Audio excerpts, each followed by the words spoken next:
Welcome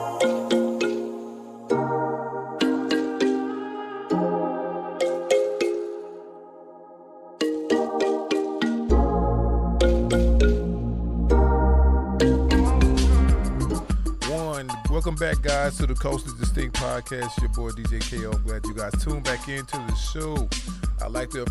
First of all, I'd like to give thanks and give a shout out to everybody that tuned into the show. You guys know what it is. I thank you guys who've been here from the beginning. I thank the individuals that's new, that's coming on to the show, man. I appreciate you guys for all your support, all your love. I'm going to continue to need it. Remember to tell a friend, keep telling a friend to tell a friend to tell a friend what we got going on as we continue to grow. Shout out to my sponsors. Y'all know who y'all are. I need some more money. I need some more merchandise. I said it on camera, y'all. But anyway, guys, look, I appreciate everybody that show love and show support. Today we have a special show for you guys today. We're going to have, like, I'm going to say a legend of a legend, right? Most of you guys that's of my age category, you know what I'm saying, y'all know it was a famous song back in the day, you know what I'm saying, that a lot of older school cats was singing, and I was just singing the lyrics the other day before, you know, I introduced my guest, and most of you guys know Orange Juice Jones, right? I Saw You Walk in the Rain, and him, right?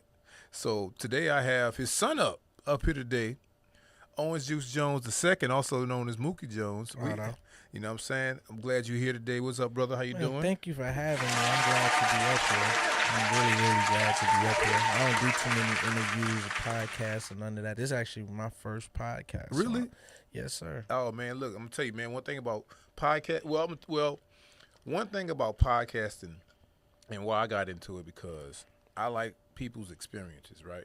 And like, say, how your experience is with your dad, right? You know, your dad had a famous song. I had a couple of famous songs, and you had a certain experience around that, right? So that's the same thing. I like to hear people's ideals. I like to hear people's experience and what they have going on, because everybody has their own legacy, you know what I'm saying? Auto. I mean, you know, growing up with your dad being your dad being the Juice, I didn't know my dad was famous. Mm-hmm.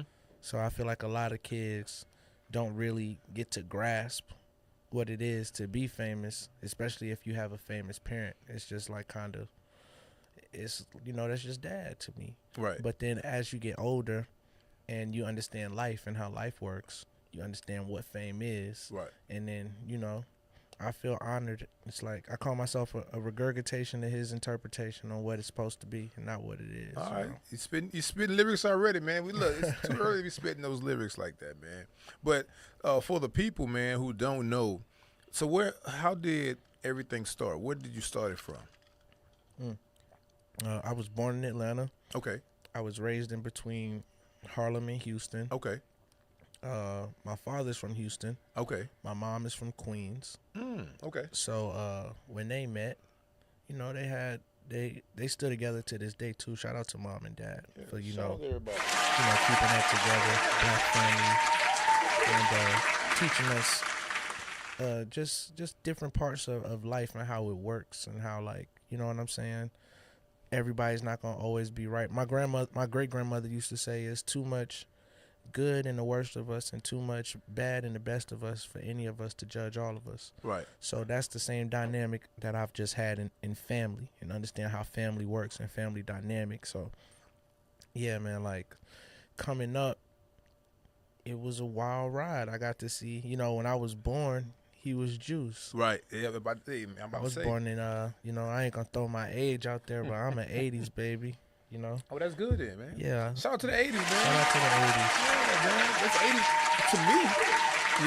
To me, the 70s and 80s were like good times in terms of the best music. Yes, definitely. The best clothing, dress, right? The best artistry. A lot of best produced albums. Definitely. You know what I'm saying? To me, you know what I'm saying? And some people might say I'm biased because I was raised in that area. In my opinion, I feel like around in that time, it wasn't especially during the times when it wasn't popular to be black. Like right now, it's popular to be black. Right. Everybody wants to, have a black friend. It's like a Louis bag. Everybody wants a black friend. You know what I'm saying? Absolutely. Right. But back then, it was real. Like if you were a black person, it came with rules, and it came with life lessons and balances, because we're still, like, people seem to forget, like, Jim Crow isn't like literally down the street around the corner. Like literally. You know what I'm saying? So around that time, it was like next door. It wasn't even down the street. It was next door. Right. So being black was an experience, the black experience, and what it meant to be one black man. Every black man represented the entire race. Right. Whereas now, it's individualistic. It's very individual. And that's a good and bad thing, in my opinion, because I think when we say individuals, it's good to have your individual mindset, but at the same time, it's no partnership, it's no coming together, it's no togetherness like they did back in the 70s. Well, they had to do it. They had to. We only had each other. Correct. Anytime I hold the door for, an older black gentleman or a black woman, and even in the South, sometimes I get it. You didn't have to do that. I always answer that with, man, if we don't do it for us, who's gonna do it for us? Absolutely. And I'm just big on that. I see that in every other race. We see it. You know what I'm saying? Yeah. Like, ain't no young Asian dude gonna let you talk crazy to no old Asian man. Right. That's real. And especially if you're not Asian. Yeah, that's real. And that's in all races. I don't think nothing is weird about it. So I'm the same way with my people. That's dope. So look, can you tell us about your background and your interest in music? Okay, so I started off I was raised in the studio. Okay. So my first experience in the studio, I might have been like that I can remember. I might have been like 3 or 4 years old. And it was just my pops like, don't touch anything. Nothing. Right. Sit here and chill. And I think it was either Ziggy Marley or somebody that came through, and he was playing the drums, and Big Daddy Kane was there. Oh, dope. It was just like, but I didn't know who these people were. Right. You know what I'm saying? At the time, how old were you? I couldn't be no older than like 5 or 6 years old. I was a little kid. Gotcha. I was a smudge.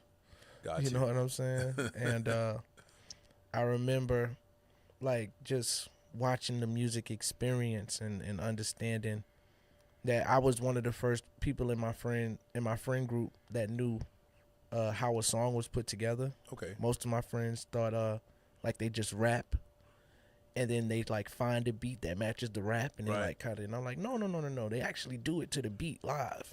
You know what I'm saying? And just my experience in the studio, from not being able to touch anything to like dealing with some master technicians like my Uncle Edison and other great behind the scenes people that whether they be producers, engineers, background singers, stars, just being able to really see the inner workings of the music industry, it always intrigued me.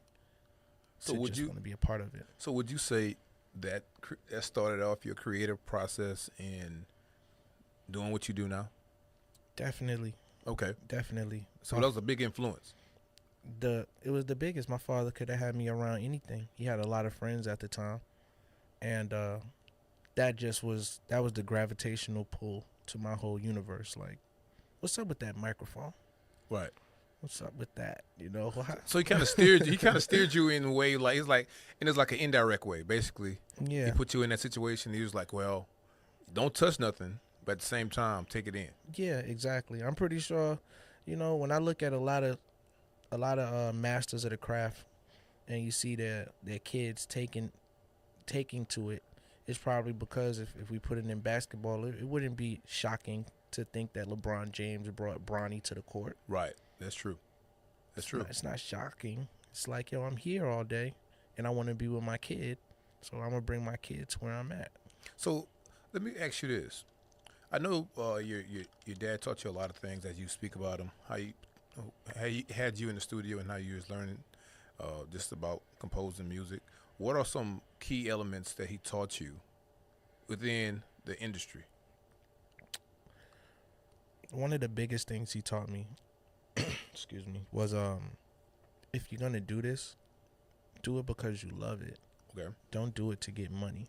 If you want to get money, go get a job. Okay. Don't make music to make money. Make music because it moves you and you want to move other people. Make music because you love it. And that's what anything you do. If you want to do something, do it because you love it. If you want to make money, make some money. But get a job to make money. Don't do it. Like, you know what I'm saying? I feel like that resonated with me the most. So what is music to you? When somebody says music, right? Just the term music in itself, the definition. What does that mean? And the first thing that comes to your mind. Music is organizing the chaos. It's organizing noise. You know, it's really just organizing it. Okay. That's dope. They used to have a group called Organized. What is it? Was it Organized Chaos? I think so. That's the definition of music, though, too. I think Is it? organized noise. Yeah. Yeah, it's a group. I think in the '80s, there was a hip hop group called Organized Chaos. I think so. I think it was like a one hit wonder, but it was dope. Yeah, y'all gotta fact check me on that. Y'all make sure Yeah, fact check us. on Organized Chaos. I think it was called Organized Chaos or Organized Noise or something like that. I know for a fact there was a group called Organized Noise. Yeah, Sure. it had to be. Sure. Yeah, in the '80s. So let me ask you this: what are some goals that you have in your music career? Are there like the pinnacle of Emmy? Not Emmy, but Yeah, Grammy. I want, like, my biggest dream that I really would want to see happen, that I really want, is I want an AWA. You know what Okay. I'm saying? I want an American Writer Award. Okay. That's like something that I just want. You know, whether it Okay. be in hip hop, whether it be in country, R&B, I don't care how it comes. I write all kinds of music, but I want one of those. Okay. That's like, excuse me, that's like one of my dreams. I wouldn't mind anything else either. So writing is more of your passion versus the performance and the composing. It's just the writing side of it. The writing side of it is that's my piece. Like, Okay. I'm writing a song right now Okay. while we're talking. So how often? I was going to ask that. How often do you write? I never stop. Okay.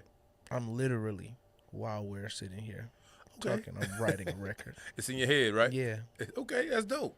That's dope because a lot of artists don't realize, or not a lot of non-artists don't realize the process that goes into that. They think it's okay. Well, I'm going to get some references. I'm going to experience this. I'm going to go to this island, and make a record about X, Y, and Z.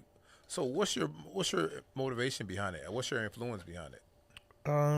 My influence to writing is reading. I feel like the world's greatest writers are the world's greatest readers. Okay. So it's very rare that I run into a writer that impresses me in the highest form, and they're not an avid reader. That's dope. That's a good way to look at it. You said the world's greatest readers are the world's greatest writers. Facts. That's a good way to look at that. I never thought about that. I didn't really look at it to say, like, for them two to be synonymous like that. Yeah, I mean, that's, To Kill a Mockingbird is very well written, and when you think about it, and you know what I'm saying, the way that we connect with books, like, kind of shape our lives. The books that you like, Right. you're way more in tune with those than the music that you like. Okay, cool. That's dope.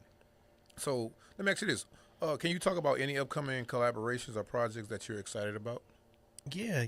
I just put out a project with my guy Infamous Billa. He's an artist from out of New York, and it features me, Benny the Butcher, Uncle okay. Murda. Okay. I got some more stuff coming out. I done worked with a lot of dope artists. Worked with my guy 38 Spesh. I got some stuff with. I got music that I've already put out with people that I'm just waiting to drop. You know Okay. what I'm saying? I don't want to put them on blast, but Right. Until the time comes. exactly. Yeah. But I yeah, I got got you. some dope stuff with people all over. Shout out, and some a lot of dope underground artists too. You know what I'm saying? I write for a lot of people too, low key. Okay. So is it mostly people here in the Houston area, or is New York, Atlanta, or just everywhere? Everywhere. Okay. Everywhere. I run into. You'd be surprised how many artists want the song already done. It's a difference. It's levels to entertainment. It's some people who are like who want to Kanye the situation. Okay. And they want to be involved in every part. But What you mean? What you mean the song already done? They come in, they just want to hear a beat that they like with a hook already on it. Okay. With the one-liner maybe like a verse already rapped out for them. Oh wow! So they just want is that considered their song? Yeah, if they're buying it. Oh, okay, I got you. So a writer will write it, or they compose it. Yeah, write it, compose it, and also demo it. And they'll sell it. Yeah, and then sell it. Oh, okay. So I didn't know that. So a lot of people get credit for most of this. Well, they get credit for basically not doing the work. Performing it. Okay. Yeah, it's performance royalties and it's mechanical royalties, and then there's writer royalties. Okay. Writer credits. So that's okay. I didn't know that. So you have the performance, like a Beyonce, because she doesn't write. She doesn't. Solange writes a lot of her stuff. But she has the performance because she can just put the words to. Well, all right. So when you think about artists, right, you're buying into a brand. Right. Like Drake is a brand, but Aubrey is the person. Right. So Aubrey has to do the business, has to be there for the business meetings. That makes sense for Drake. Got you. Okay. And then a lot of artists, especially as they start experiencing success and they want to enjoy life, they don't want to keep their ear to upcoming music or where the shift in the narrative of where R&B or rap might be going. That's the writer's job. That's our job. Like I like listening. The most music I listen to is music without words on it. I listen to more beats, instrumentals, stuff like that. Instrumentals, just regular jazz sometimes. Sometimes intro music to TV shows that don't have words on it, and then let a movie play in the background with the sound all the way down. Okay. And try to recreate a vibe. So what music? I might be weird. Nah, nothing weird. I might be weird because I'm weird. It's okay. I'm gonna tell you the music I like, and for some reason I gravitate to it. Right.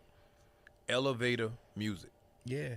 Because it's so catchy, and everybody doesn't realize. Like, they start tapping their toes with it. They be like, it's catchy. Like, say for instance, you go to a H&M, right? One of these clothing stores that's like a universal type style store.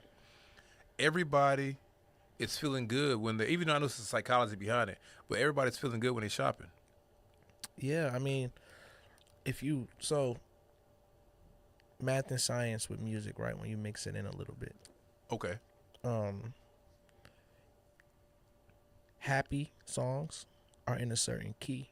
Mm-hmm. Sad songs are in a certain key. Okay. That's just, and like tone and sound comes from the vibration of the string or the flat space against the density. You know what I'm saying? The space in between it. So these tones are vibrational pulls that are really made to make you happy or make you sad. Music comes from hermetics, So it's like a frequency. all the way frequency. I was having this conversation with one of my cousins about frequency, and they were saying, far as the hip hop, say for instance hip hop, how it started off from the 80s, was it really the 70s, late 70s to now, and they said hip hop then had a higher frequency, and even though it was a message, but the frequency was more dance, party, get out the house, holler at a chick, date or whatever. And now the frequency now is like super, super like dark. Well, that takes me into, like I say, why you do it versus what you're doing. So if you're only making music, to make money, then you got to think about what's gonna make what's selling. Yeah, what do more people feel? More people wake up feeling bad than wake up feeling good. You think so? Yeah, naturally, I would say. Really? I would say more people, like people wake up on the sad side of things than wake up on the happy side of things. Happy, like everything is good. You turn on the news and they only show you bad shit. They don't really show you the Nothing great good, things really, right? that's going on in the world. And I think that's the frequency of what America is trying to pump. Like they kind of want to keep us scared of each other. Right. Keep everybody individuals, as you said earlier, keep everybody separated. They don't really want they don't want us to vibrate in unison, because then we start fixing problems that a lot of people are getting rich off of. Right. That makes sense. That makes a lot of sense. And then, just speaking about that, when you hear, say, for instance, I'm just throw some names out there, Marvin Gaye, or Osley Brothers, or James Brown, or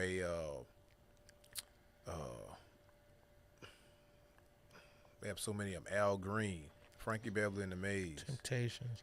Right? You have these artists, and their message was literally voices for the people. Well, that's when I feel like, like I said, the black experience, it wasn't popular.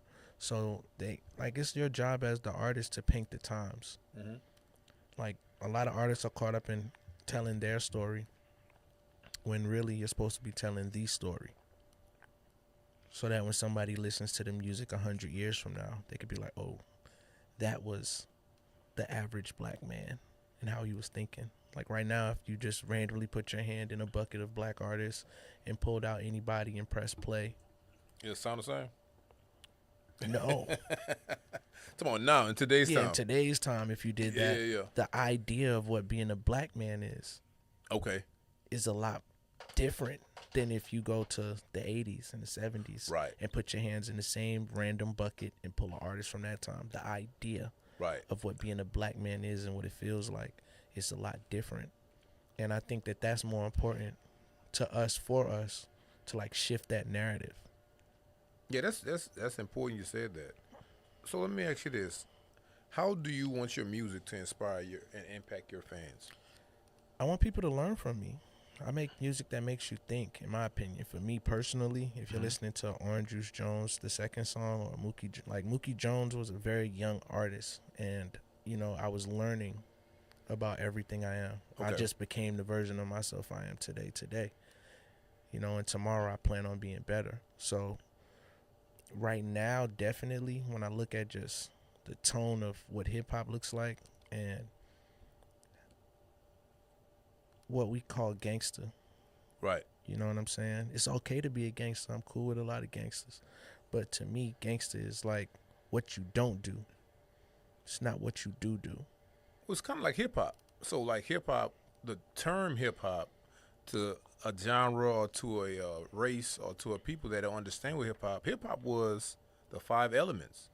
It was the MC. It was the breakdance. It was the graffiti artist. It was the DJ, and it was the rapper. Because we're not in the hip hop era. Like, we're still in hip hop umbrella, but we're in the rap era now. It's rap. It's strictly rap. It's rap music. Right. Rap is like the tough ass little brother of hip hop. Hip hop is like a hip to the hop. Right. Which is more so when we were telling the story of the black experience, and like we were aspiring to have the things that we rapped about, right, or the way that we wanted people to change, right? Right. Whereas now we're getting a taste of it. We're getting a taste of what it means to quote unquote be free, right? Financially free, mentally free. But we're still like slaves to what it means to be black. Right. The industry terms. What it means to be street, what it means to be real. We're still a slave to that. So it's kind of like what Kanye been talking about. Yeah. He's saying we are slaves to images. We are slaves to designs. We're slaves to certain music. We are. Slaves to black. We are. We're slaves to being black. Because, being black now is cool. So if you got 1% of black blood in you, you're black, right? Right. But that doesn't give you any right over what being black is. But I want you to expound on that. Because I know what you mean by that. But a lot of people don't realize what you're saying. Because they're going to be like, what you mean black is cool? But to a lot of people that's not of our race, they think black is just something you put on, a shirt you put on. It's like, I'm black now. Yeah, it's like I listen to hip hop. I wrote a song about it. You know what I'm saying? It's like I make fun of it. I'm like, I'm not a racist. I got black friends. I'm not a racist. I drive an all black Benz. I'm not a racist. I don't know what being racist is. I'm not a racist. I even got half black kids. You know, and it's deep. Black is not like I was born black. I didn't choose it. It's not like a sexual preference. You know. Right. It's some because if there was a way to know what you was gonna be when you were born, they'd put you in a box and make you check it off like anything else at birth. Right. Right. Yeah. So this black thing to me isn't something that I take light. I'm also a firm believer in the black man only exists in America. Because we're American everywhere else. Exactly. Yeah. Anywhere else you're American. You're American. But here You're black. you're black. Right. Whereas if you were your same color, but you were born in France, you're French. You're French, yeah. Yeah. If you were born in Germany, your same color, You're German. you're German. Right. So to me, the black man only exists in America. So we value is created through scarcity. Mm-hmm. Fear. We devaluize ourselves by letting anybody be black. Is it a choice though? What you mean? Like, is it a choice, but can you like decide who wants? Because the thing is, some people are really like, for instance, I'm thinking about like say the protest, what's going on, like whatever happens, protest. You have a lot of people that's not of our race, that's willing, that's in the fight with us, but they're not of our color. It's cool. There's people that protest don't kill the dolphins. Does that make you amphibian? I got what you're saying. Look, No. Yeah. But you just don't want people to kill dolphins, so I respect it. Mhm. But it doesn't give you any right to tell a dolphin how it should swim. that is true. That's true. That's true. So, man, I thought it was gonna be a hip hop podcast. Man, I ain't just gonna be deep like that, man. Come on, man. So let me ask you this, man, because I know you have a lot of young artists following you. A lot of young artists ask you questions like, oh man, OJJ2. They call you OJJ2. OJJ2, I man. get it all. I get Juice. You know what I'm saying? Juice Jr., the second coming. Right, right. All of that. So what advice would you give the younger artist that's trying to break into the industry? Be yourself and stand on it. Okay. Stand on being yourself. But what is that to a youngster? Whatever that is to you. Okay. Like, I feel like we don't make it. Everybody wants to be the same. We're all born original, so don't die a copy. That's true. Like, be the original person you was. That, you know what I'm saying? Whatever you think the game is missing, be that fully. And it's good things that come with it. It's bad things that come with it. But walk in it. Right.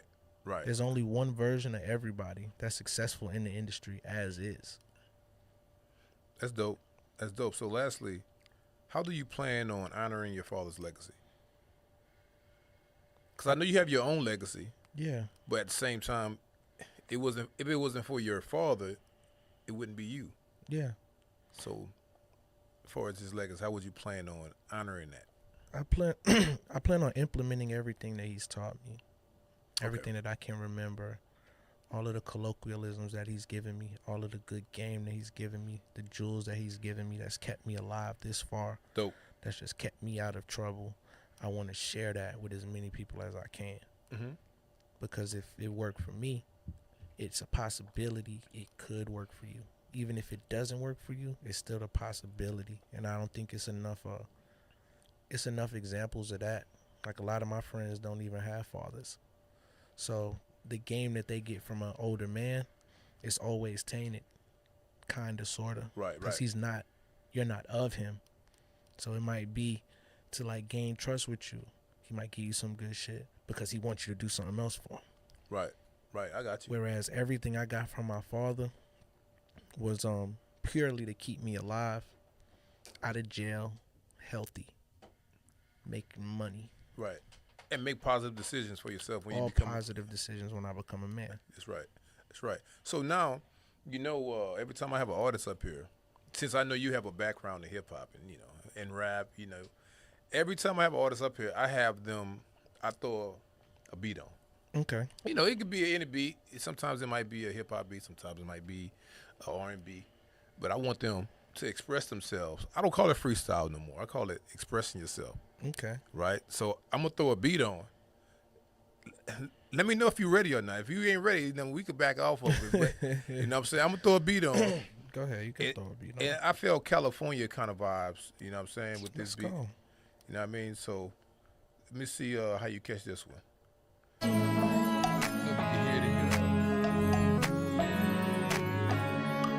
You guys can hear this, right? This is freestyle for Culturally Distinct. We got Orange Juice Jones, the second up. Yeah. Okay. Y'all hear the beat? Y'all know what it is. Yeah. 1,000 grams on the scale, I've been the man, y'all just never could tell. Guys and devils, they dwell between heaven and hell. No more getting rich, hitting licks in casino hotels. Uncle's a whole P, he made a whole P on himself. I ain't no angel, sometimes I'm a demon myself. Sometimes I'm arrogant, sometimes I don't believe in myself. Hard to be vulnerable, they shit on you when you need their help. Invented a new way out, Alexander G. Bell. Culturally distinct, trying not to think, mind drawing the blank, seeing it in a blink. Everything that I think, everything that I is was everything that they ain't. Guess it's the Tupac in me versus that little Barack in me. But the hip hop is in a whole hypocrisy. I ain't here for the democracy, I'm just spitting it exactly the way it got to be. But I ain't selling $1 million on my rap CD. Make $1 billion like Master P. I guess I'm really living this actually. Anything I say factually. You're looking for one of the best, you gotta ask for me. I love it. I I'm love just trying it. to put it together. Oh, you good. Look. I'm just trying to put it together. You gave me more than enough. I could be rapping forever. Look I'm at- so mad that I couldn't get these rhymes in, man. But it's all good, though. It's so, look. We got to give you a hand clap for that one because, look, you gave me more than I expected. You know what I'm saying? Look, guys, as you can see, it goes down at the Culturally Distinct podcast. I'm with Orange Juice Jones II. Y'all see how he can flow. Y'all see the masterpiece that he comes up with. You know what I mean? So, Orange Juice, look, my goodness, I want you to give the people your information. How can they find you? How can they get in contact with you? Like, where can they find you? And what you got coming up? So you can find me on Instagram at Orange Juice Jones II, OrangeJuiceJones II. You know, that's on Instagram. You can find me right there. Follow me on there. I got a project called Runaway Slave out. You could go download that on all download platforms. It's all me. It's all me rapping about the kind of things that we were just talking about on here. And I got some new music coming out. I got a bunch of new stuff that's coming out this year, and next year I'm going to be dropping even more music. Okay. To where I'm going to really try to do something incredible for hip-hop. I got like something special planned for just hip-hop and rap. Dope. I definitely want to do. So it's going to be here in Houston or is it going to be anywhere? It's going to be anywhere, but Okay. I'm going to be in Houston a lot. I got a smoke shop out here in Houston too called Floral.